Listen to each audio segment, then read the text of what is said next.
अस्सलाम वालेकुम।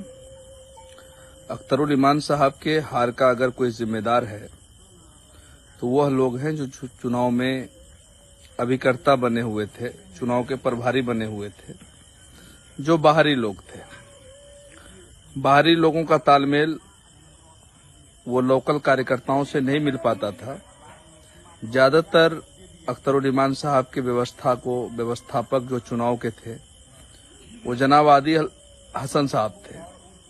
तो आदिल हसन साहब कार्यकर्ताओं को गाली गलौज करते थे, इश्तियाक साहब कार्यकर्ताओं की वैल्यू नहीं देते थे। अख्तरुल इमान से बेपनाह मोहब्बत करने वाले लोग फिर भी डटे रहते थे, लेकिन अपनी जात से। साथियों, इस चुनाव में जो हार हुई इसका अगर कोई जिम्मेदार है तो वो आदिल हसन साहब और इश्तियाक साहब है, क्योंकि मैंने पहले भी इशारा किया था कि ये चुनाव ये दोनों मिलकर उनको हरा देंगे और अंततः वही हुआ।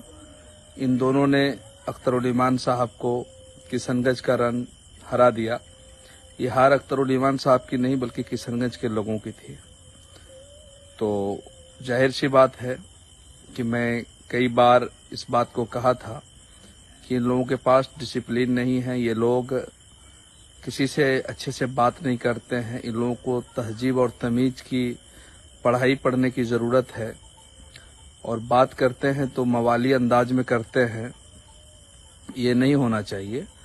संगठन की जिम्मेदारी अख्तरुल इमान साहब को एक सूझबूझ वाले लोगों को देना चाहिए। उनकी ही टीम में बहुत सारे लोग ऐसे हैं, इश्तियाक साहब हैं, जो आदिल हसन साहब हैं, उनके साथ उनसे सीनियर बहुत सारे नेता किशनगंज में मौजूद हैं।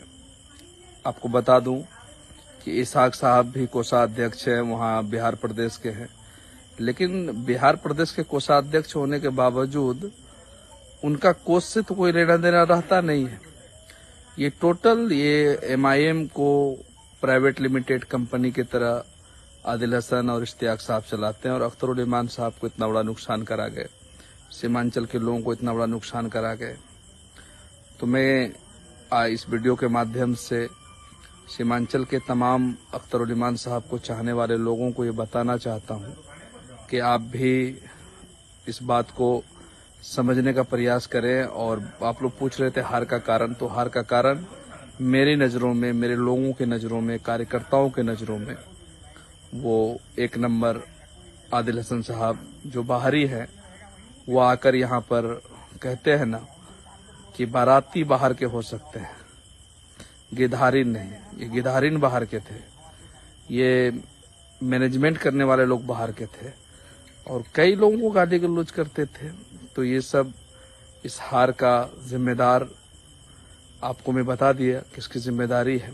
और आगे MIM एक अच्छी लड़ाई लड़ रही है और अख्तरुल इमान साहब को सब लोगों को सपोर्ट करना चाहिए। अख्तरुल इमान साहब बेबाक आवाज़ हैं बिहार के और बेबाक आवाज़ को हमेशा आवाज़ बुलंद करने की ताकत आवाम को देनी चाहिए।